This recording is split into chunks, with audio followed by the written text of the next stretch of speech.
Love infinite channel में आप सभी का एक बार फिर से बहुत बहुत स्वागत है। तो कैसे हैं आप सब? बहुत अच्छे होंगे। तो चलिए बात करते हैं कि अगर लाइफ में आप बहुत ही हार्ड टाइम से गुजर रहे हैं, means if you are dealing with hard times, then आपको क्या सीखने को मिल रहा है? आप इस हार्ड टाइम, मुश्किलों भरे समय से किस तरह से आगे निकल सकते हैं? आप कोई भी हो सकते हैं, DFDM एनर्जी में हो सकते हैं, ट्विन फ्लेम जर्नी में हो सकते हैं, सोलमेट हो सकते हैं, स्पिरिचुअल जर्नी में आप हो सकते हैं, एक अच्छे इंसान हो सकते हैं, बहुत अच्छी पोस्ट पर, ऊंची पोस्ट पर हो सकते हैं, छोटी पोस्ट पर भी आप हो सकते हैं। व्हाटएवर, आप एक अच्छी सोल हैं, एक पावरफुल लवली सोल हैं। देन अगर आपके पास हार्ड टाइम आया है, मुश्किलों भरा समय आया है, तो उसे किस तरह से समझे? Life is the series off season. आप इस चीज़ को इस तरह से समझें, अंडरस्टैंड करें इन सब चीज़ों को कि हर चीज़ बदलती है हमेशा के लिए। सन एक सा नहीं रहता, रेन एक सी नहीं रह आती, पतझड़, सर्दी, गर्मी, स्टॉक मार्केट, आपका मूड, ट्रीज, प्लांट्स, बच्चा, इंसानी बच्चा भी क्या हमेशा एक सा ही रहता है? क्या आप चाहते हैं ये हमेशा एक से रहें? आप चाहते हैं आपका बच्चा ग्रो करे? जब वो चेंज उसमें रोज आता है तो आप उसको देखकर एंजॉय करते हैं, लेकिन जब आपकी ज़िंदगी में चेंज आता है तो आप स्टक फील करते हैं, रोते हैं और फ्रस्ट्रेटेड होते हैं, है ना? तो सबसे पहले understand the things will change always, क्योंकि हर चीज़ बदल रही है। Nothing is permanent, is over here. कहीं भी नहीं, ना इस धरती पर ना धरती से बाहर, यूनिवर्स में भी सब कुछ बदल रहा है। और हार्ड टाइम को एक चैलेंज के रूप में लें। फेलियर, डिफीट, ये सारी चीज़ें या सक्सेस, ये सब कुछ मन की बातें हैं। बात मन की भी है, बट इनसे बाहर निकलना भी ज़रूरी है और सच भी है। दोनों ही चीज़ें हैं। Take it as a challenge कि हाँ ठीक है, कोई चीज़ का लॉस हुआ है, किसी पर्सन का लॉस हुआ है, कोई जॉब लॉस हुआ है, फाइनेंस हुआ है, घर छूट गया, गाड़ी बिक गई, कोई रिश्ता ख़त्म हो गया। बहुत हार्ड टाइम है, बहुत हार्ड टाइम है। सोचता नहीं है कि क्या किया जाए। प्रेजेंट लाइफ में जो भी कुछ है वो चीज़ भी अच्छी नहीं लगने लगती, खाना पानी सब कुछ छूटने लगता है। ठीक है, एज ए चैलेंज, क्योंकि चैलेंजेस आएंगे नहीं लाइफ में तो हम आगे नहीं बढ़ पाएंगे। Look from A positive point of view. देखिए, एडवर्सिटी होगी तो उस एडवर्सिटी में ही आपको अपॉर्चुनिटी देखनी होगी, या अपॉर्चुनिटी जैसे भी प्रोनाउंस करें, या अपॉर्चुनिटी, लैंग्वेज अलग अलग तरह से प्रोनाउंस की जाती है सब कुछ एक ही। मेरे कहने का मतलब है, अगर लाइफ में आपके एडवर्स सिचुएशन आई है, मतलब जैसा आप चाह रहे थे वैसा नहीं हुआ है, तो उसमें भी अपॉर्चुनिटी देखने की कोशिश करें and learn from the failures. मान लीजिए आपने किसी रिश्ते को बनाने की बहुत कोशिश करी और वो बना नहीं और लास्ट में ब्रेकअप ही हो गया, तो उसके फेलियर्स का कारण क्या था वो सोचने की कोशिश करें, बल्कि किसी और को ब्लेम ना दें उस कारण में, तो ज़्यादा अच्छा रहेगा। क्योंकि वो ब्लेम गेम ही हो जाता है और माइंड हमेशा फिर दूसरे को ही बुरा समझने लगता है या समय को बुरा समझने लगता है। So learn from the failure, कहाँ गलती हुई, किस तरह से हुई, और आगे ना हो।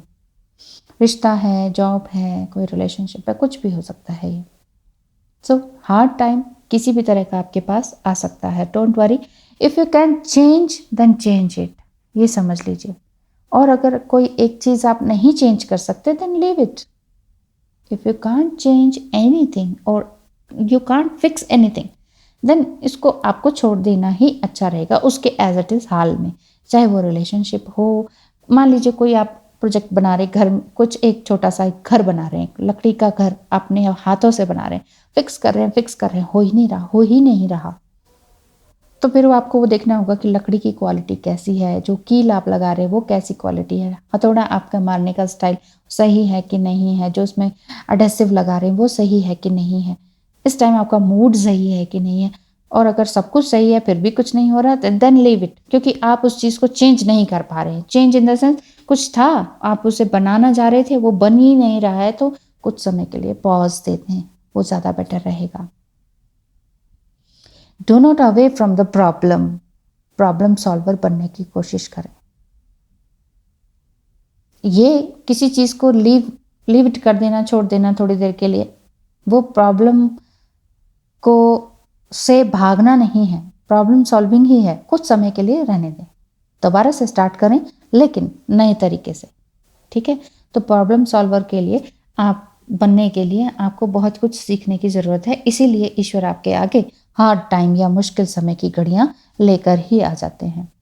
बिलीव करें कि यूनिवर्स आपकी मदद कर रहा है। Just you have to truly believe in the universe कि वो आपकी ही मदद कर रहे हैं, चाहे आपके रास्ते में कांटे बोने के बाद वो आपकी ही मदद कर रहे हैं, इस चीज़ को समझना होगा। अफर्मेशंस दें, मेडिटेशन करें, मोटिवेशनल वीडियोस देखें। फीलिंग स्टक अगर कर रहे हैं तो think as a third person perspective. अगर कोई और होता है मेरी जगह तो वो कैसे रिएक्ट करता, या मैं देखती मेरी जैसी सिचुएशन है, वो अगर सामने वाले की होती तो मैं उसे क्या सलाह देती या देता, मैं उसे क्या बनने के लिए कहता या क्या कहता, क्या मैं ऊपरी तौर से कहता या वाकई उसको उसकी लाइफ में पॉजिटिव चेंज लाने के लिए कुछ कहता। अगर ऐसा है तो थर्ड पर्सन की तरफ से देखें। थर्ड पार्टी वाली बात नहीं कर रही मैं, ट्विन फ्लेम वाली third party, as a third person देखें, क्योंकि एक आपकी बॉडी है, एक आपका सोल है और एक थर्ड पर्सन है। एक दूसरा इंसान आपको किस नज़र से देखता है, उस हिसाब से देखें उस मुश्किल समय में। You are not alone in this world, ये सोचें। इससे भी टफ सिचुएशन और लोगों की आती है, ये भी सोचें। दुनिया खत्म नहीं होने जा रही, कोई आसमान नहीं गिरा है।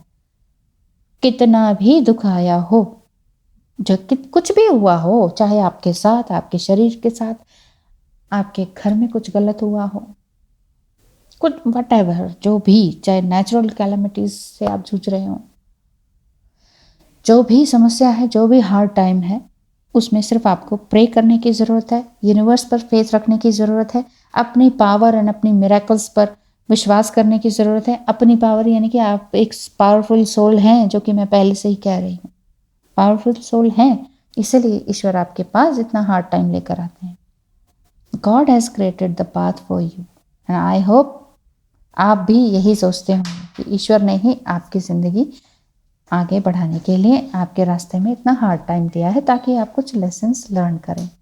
सो I hope you enjoy this video. Thank you so much. ध्यान रखें अपना, और हार्ड टाइम में तो बिल्कुल बहुत ही अच्छी तरीके से आपको ध्यान रखना होगा। जो कुछ पॉइंट्स मैंने बताए हैं, आशा करती हूँ आपको समझ आया होगा, एंजॉय किया होगा, और आगे भी इस लाइफ को इसी तरह से एंजॉय करना है, क्योंकि नथिंग इज़ परमानेंट, है ना। Thank you so much.